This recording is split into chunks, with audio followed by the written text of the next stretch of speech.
ఏమోనండి, ఇన్నేళ్లుగా మనిద్దరం ఇందుకోసం, ఇందుకి చెందాల్సిన ఆస్తుల కోసం ఆ రేఖతో యుద్ధం చేస్తూనే ఉన్నాం. పడకూడని మాటలు, కష్టాలు భరిస్తూనే వచ్చాం. ఇప్పుడు అదే పని ఇందు మన కోసం చేస్తోంది. మన కోసం ఆస్తిని కూడా వదులుకోవడానికి సిద్ధపడుతోంది. తనకి ఎలా చెప్పాలో, ఏం చెప్పి ఒప్పించాలో అర్థం కావటం లేదండి.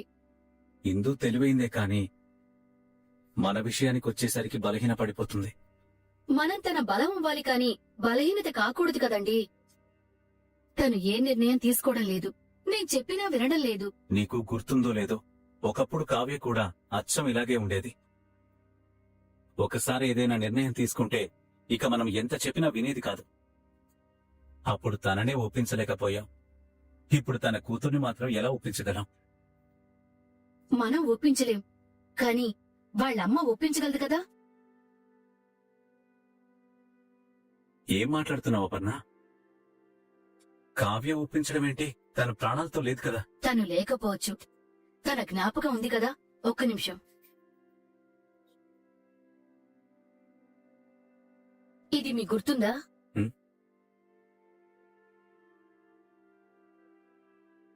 మావయ్య గారు, కాఫీ. నీకొక దండం తల్లి. నేనేం చేశానత్తయ్యా? నువ్వే నాకొక పెద్ద సమస్యలా తయారయ్యావు. ఈ ఇంటికొచ్చినప్పటి నుంచి నీ చేతి కాఫీ, నీ చేతి భోజనం అలవాటు చేసేశావు.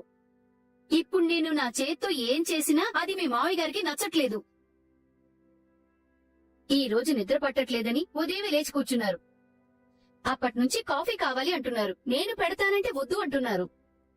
పోని కోడల్ని పిలవనా అంటే పాపం వద్దు, పడుకోనివ్వు అంటారు. ఈ ఇంట్లో అందరికీ నువ్వే కావాలి.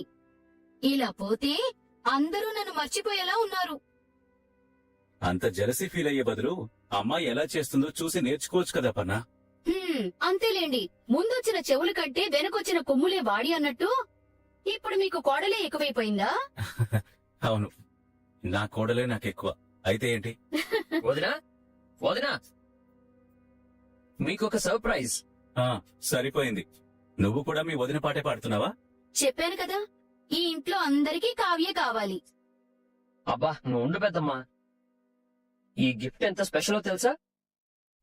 కవి గారు, అంత స్పెషల్ సర్ప్రైజ్ ఏం ప్లాన్ చేశారు? మీరే ఓపెన్ చేసి చూడండి వదినా.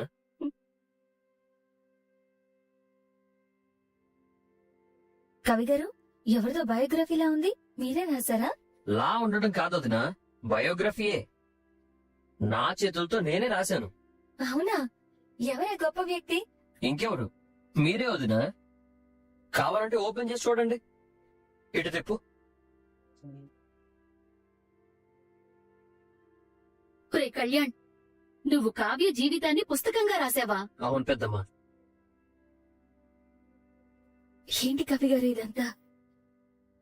మీ కళ్ళానికి ఎంత విలువ ఉందో తెలుసా? దాన్ని ఎంతమంది ఇష్టపడుతున్నారో తెలుసా? నా కోసం మీ అక్షరాల్ని వృధా చేశారా? వృధా కాలేదు వదినా. మీ గురించి రాసిన ప్రతి అక్షరం ఎంతో విలువైనది. మీరొక మధ్యతరగతి ఇంట్లో పుట్టి ఎన్నో కష్టాలను ఎదుర్కొంటూ దుగ్గిరాల ఇంట్లో కోడలిగా ఒక యుద్ధాన్నే చేశారు. ఈ రోజు ఈ కుటుంబం ఆనందంగా ఉండడం కోసం మీరు చేసిన త్యాగం, పడిన తపన అందరికీ తెలియాలి. చాలా మంచి పని చేశావురా. ఈ రోజు కావ్యకి నీ వల్ల ఒక మంచి గుర్తింపు వచ్చింది. నా వల్ల వదినకి గుర్తింపు రావడం కాదు పెద్దమ్మా, వదిన వల్లే నా కళానికి గుర్తింపు వచ్చింది. ఇది కేవలం మీ బయోగ్రఫీ మాత్రమే కాదు వదినా. మన ఇంట్లో రాబోయే తరాలకి ఇదొక ఆదర్శం అవ్వాలి. కష్టం వస్తే దాన్ని ఎదుర్కొని నిలబడే ధైర్యం ఈ పుస్తకం అవ్వాలి. డబ్బుకి ఎంత విలువివ్వాలి, బంధాలకి ఎంత విలువివ్వాలి అనేది నిన్ను చూసి తెలుసుకుంటారు. ఇది మీ చరిత్ర కాదు వదినా, రాబోయే తరానికి భవిష్యత్తు. ఇది నువ్వు నడిపించిన కథ, ఈ కుటుంబాన్ని గెలిపించిన కథ. ఇదే మీ పయనం. అలా ఆ రోజు కళ్యాణ్ కావ్య జీవితాన్ని కథలా రాశాడు. ఇప్పుడు ఈ కథని ఇందు తెలుసుకోవాల్సిన సమయం వచ్చింది. తన అమ్మని తనకి పరిచయం చేసే సమయం వచ్చింది. ఇందు, ఏం నానమ్మా ఈ టైంలో వచ్చావు? ఇంకా పడుకోలేదా? మా గురించి వదిలే ఇందు. ముందు నీ గురించి, నీ భవిష్యత్తు గురించి ఆలోచించు. ఎవరిది బుక్? నీది. నాదా? అవును. ఎప్పటికైనా ఇది నీకు చేరాల్సిన పుస్తకం. నీ కోసం మిగిలి ఉన్న మీ అమ్మ జ్ఞాపకం ఇదొక్కటే. దీన్ని చాలా కష్టపడి దాస్తూ వచ్చాను. ఇది మీ అమ్మ జీవితం. ఇందులో మీ అమ్మ మనసు, మీ అమ్మ ధైర్యం, మీ అమ్మ కలలు, కన్నీళ్లు, ఆవేశం, ఆశయం అన్నీ ఇందులో ఉన్నాయి. తననెప్పుడు చూడలేదని బాధపడుతూ ఉంటావు కదా? ఒక్కసారి పుస్తకం చదువు. నీ మనసు నిండా తనే నిండిపోతుంది. నానమ్మా, ఇందులో నిజంగా మా అమ్మ గురించి రాసుందా? మీ బాబాయ్ మీ అమ్మ జీవితానికి సంబంధించిన ప్రతి విషయాన్ని ఒక మహాకావ్యంలా ఈ పుస్తకంలో రాసి దేవతలా భావించే తన వదినకు, అంటే మీ అమ్మకి అంకితం చేశాడు. నువ్వు ఇంటి మహాలక్ష్మైనా నా కోడలు కావ్య గురించి తెలుసుకోవాలి. ఇందులో మీ అమ్మ ఇంటిని ఎలా చూసుకుందో, ఈ కుటుంబం కోసం ఎలా పోరాడిందో నువ్వు తెలుసుకోవాలి. మీ అమ్మ గురించి చదివి అర్థం చేసుకుని అప్పుడైనా నీ నిర్ణయం మార్చుకుంటావని ఆశపడుతున్నాను. తీసుకో ఇందు.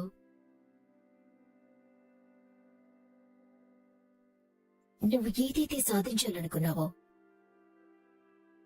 దేనికోసమైతే నీ జీవితాన్ని పనంగా పెట్టావో, అది రేపటితో నిజమవ్వబోతుందమ్మా. కానిది చూడ్డానికి నువ్వు లేవు అనే బాధ ఒక్కటే నాలో ఉంది. నువ్వా విషయంలో బాధపడొద్దు రేఖ. రుద్రాణి గారు ఎక్కడున్నా సరే ఈ ఆస్తి మొత్తం నీ సొంతం ఎప్పుడవుతుందా అని ఎదురు చూస్తూనే ఉంటుంది. ఆస్తి పేపర్లు నీ చేతులు పడిన మరుక్షణం తన ఆత్మకి తప్పకుండా శాంతి కలుగుతుంది. కానీ నాకెక్కడో కొంచెం అనుమానంగా, కొంచెం భయంగా ఉంది రేఖ. నిన్ను భయపెట్టే అంత ధైర్యం ఈ ఇంట్లో ఎవరికుందదనా? ఇంకెవరికి? ఆ ఎందుకే? ఆ విషయంలో అయితే నువ్వు భయపడాల్సిన అవసరం లేదు. ఎందుకంటే ఇంకా తన చేతుల్లో ఏమీ లేదు. ఏమీ లేదంటూనే మొత్తం అంతా తన చేతుల్లోనే పెట్టావు. ఏమంటున్నావు నువ్వు? లేకపోతే ఏంటి? మూడో కంటికి తెలియకుండా ముచ్చటగా ఆ సంతకాలేవో పూర్తి చేసేసుంటే అయిపోయేది కదా. నువ్వెంత చెప్పినా వినకుండా బర్త్డే పార్టీ అంటూ అందర్నీ పిలుస్తున్నావు. అయితే ఏంటి? అయితే ఏంటా? అంతమంది జనాల్ని చూడగానే ఆ ఇందులో ధైర్యం పుట్టుకొస్తే అందరి ముందు నేను సంతకం పెట్టను, ఇది నా ఆస్తి అంటూ అడ్డు తిరిగితే అప్పుడు మనం ఏం చేయగలం? అంత ధైర్యం తనకుందనుకుంటున్నావా? ఏమో, ఎవరికి తెలుసు? ఆ అపర్ణ వెనక నుండి లాయర్తో మాట్లాడి నీ చేతుల్లో ఉన్న పవర్ ఆఫ్ అటార్నీని తన మనవరాలి చేతుల్లోకొచ్చేలా ప్రయత్నించలేదా? ప్రయత్నించింది, కానీ ఓడిపోయింది కదా. ఈసారి గెలిస్తే? గెలుస్తుందని నువ్వెందుకు అనుకుంటున్నావు? ఆ అపర్ణ ఆస్తి రాకూడదని దానికి బాగా నూరిపోసింది. అయినా సరే మనతో సంతకం పెడతాననే చెప్తుంది. అక్కడే నాకు అనుమానంగా ఉంది. ఆ ఇందు అంత సులువుగా ఎలా ఒప్పుకుందా అని. సింపుల్ అదనా? దానికంతా వాళ్ళమ్మ పొలిగిలే వచ్చాయి. ఆస్తులు అంతస్తులు కంటే బంధాలు బంధుత్వాలకి ఎక్కువ విలువిస్తుందది. ఆ ఇద్దరి ముసలి ప్రాణాలు మన చేతుల్లో ఉన్నంత వరకు అది ఎప్పటికీ తోకజాడించదు. అంతేనంటావా? మరి కాక అదేమైనా కావ్యలాగా ధైర్యవంతురాలు అనుకుంటున్నావా? తన స్థానంలో కావ్య ఉంటే నువ్వన్నట్టు భయపడాల్సి వచ్చేది, ఆలోచించాల్సి వచ్చేది. అమ్మో, చచ్చిన దాని గురించి ఎందుకు గుర్తు చేస్తావు? అది బతుకున్నప్పుడు మీ అమ్మ వేసిన ప్లాన్లని చెడగొట్టి 3 చెరువుల నీళ్లు తాగించింది. ఇప్పుడు ఆ ఇందులో అంత ధైర్యం రావాలి అంటే మళ్ళీ ఆ కావ్య తిరిగి రావాలి. తనకి నేనున్నాను అంటూ తోడుగా నిలబడాలి. అప్పుడు కాని ఆ ఇందులో ధైర్యం పుట్టదు. అది ఎలాగో జరగని పనే కదా. కాబట్టి నువ్వు భయపడాల్సిన పనే లేదు వదినా. అమ్మయ్యా, ఇప్పుడు కొంచెం ధైర్యం వచ్చింది. ఇప్పుడు వెళ్ళి ప్రశాంతంగా పడుకుంటా.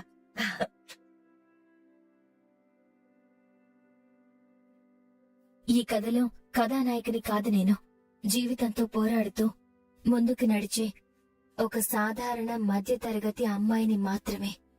చిన్న ఇల్లు, కాని పెద్ద సంతోషాలు, అక్క చెల్లెళ్ల నవ్వులు, అమ్మా నాన్నల ప్రేమ. అదే నా ప్రపంచం. మా నాన్న మట్టితో బొమ్మలు చేస్తాడు.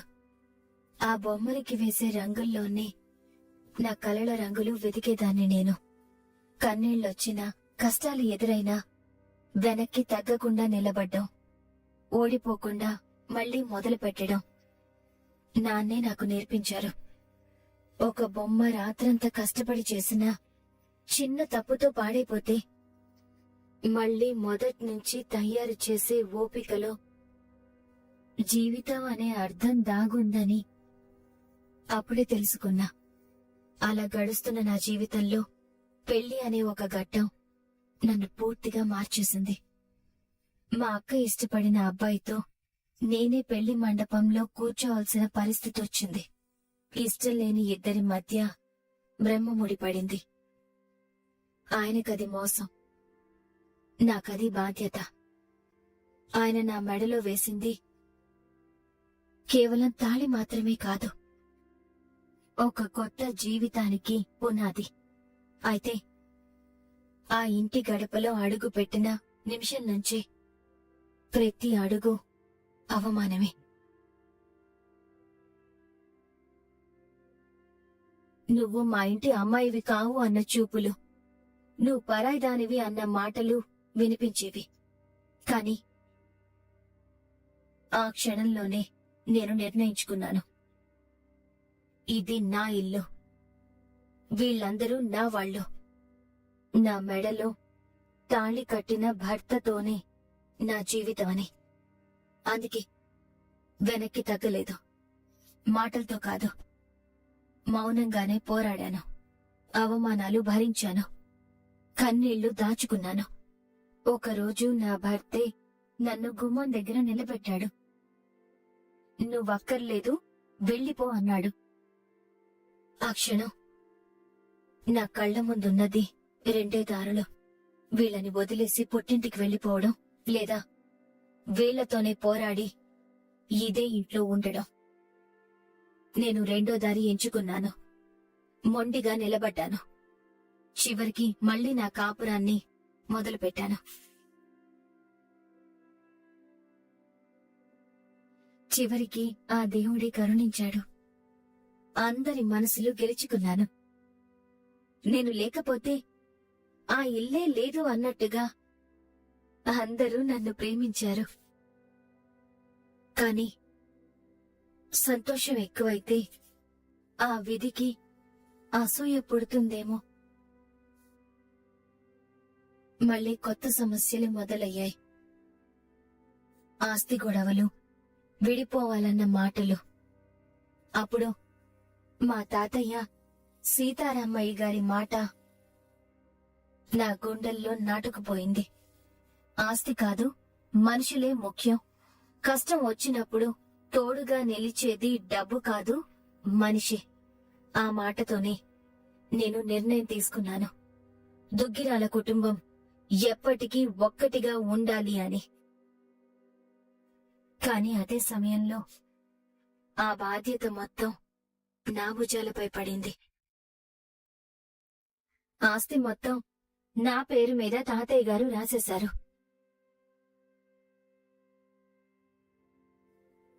ఇది అధికారం కాదు, బాధ్యత. తాతయ్య గారు నా మీద పెట్టుకున్న నమ్మకం అది. అందుకే వెనక్కి తగ్గలేదు. మళ్ళీ అందర్నీ దగ్గర చేశాను, మనసులు కలిపాను. అందరూ కలిసి నవ్వేలా చేశాను. అప్పుడే నా జీవితంలో మరో అద్భుతం జరిగింది.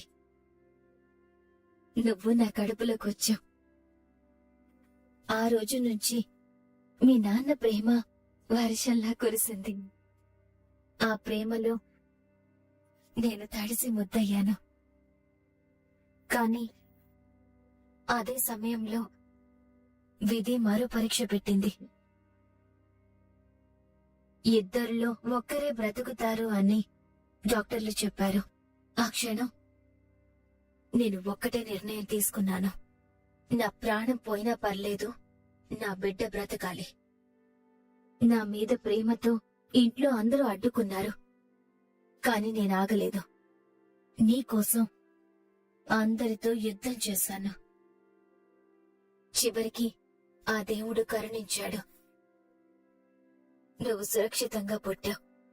ఆ క్షణం నిన్ను నా చేతుల్లోకి తీసుకున్నప్పుడు నేను పడిన బాధంతా ఒక్క క్షణంలో మాయమైపోయింది. నువ్వు పుట్టలేదు, నన్నే మళ్ళీ పుట్టించావు అమ్మగా. అప్పుడే నేను అనుకున్నాను, నిన్ను నా కళ్ళల్లో పెట్టుకుని కాపాడుకోవాలి అని. కాని మళ్ళీ విధి నన్ను చూసి నవ్వింది. ఇంత ఆనందం నీకివ్వను అంటూ నిన్ను నా నుండి దూరం చేసింది. నీ స్థానంలో మరో బిడ్డని పెట్టి ఇదే నీ పాప అని చెప్పింది.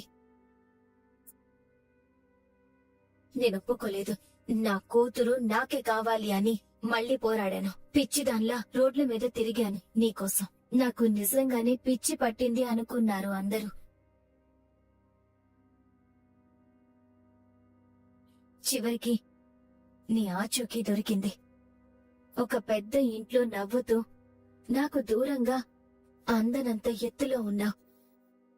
నిన్ను చేరుకోలేనన్నారు, చంపేస్తామన్నారు. కాని ఆ క్షణం మీ నాన్న నాకు తోడుగా నిలబడ్డారు. ఇద్దరం కలిసి ఒక యుద్ధమే చేశాం. చివరికి నిన్ను దక్కించుకున్నాం. నిన్ను నా ఒడిలో తీసుకున్న రోజు అదే నా జీవితంలో నిజమైన గెలుపు అనిపించింది. నాకు నువ్వు తప్ప ఇంకేం వద్దు అనిపించింది. విచిత్రం చూడు, మేం ముగ్గురం కూతుళ్లుగా మా ఇంట్లో పుట్టాం. ఇప్పుడు మాకు ముగ్గురుగా మీరు పుట్టారు. మా బంధాన్ని మీ ముగ్గురు కొనసాగిస్తారనిపిస్తోంది. ఆ బాధ్యత కూడా నీదే. అన్నట్టు నీ పేరు చెప్పలేదు కదూ? ఇందిరాదేవి.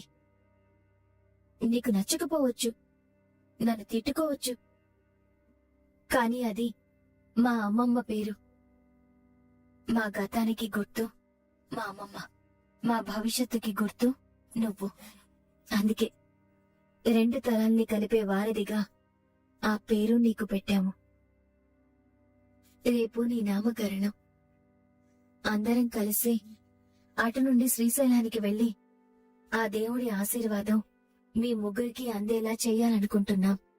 నువ్వు పుట్టాక ఆ దేవుడు నాకు పరీక్షలు పెట్టడం మానేసినట్టున్నాడు. అందుకే మనసులో ఏ దిగులు లేదు, ఏ భయమూ లేదు. దీన్నే ఆనందం అంటారనుకుంటా. నీ వల్లే వచ్చిన ఈ ఆనందం నీకు జీవితాంతం ఇవ్వడానికి నేను సిద్ధంగా ఉన్నానిందు.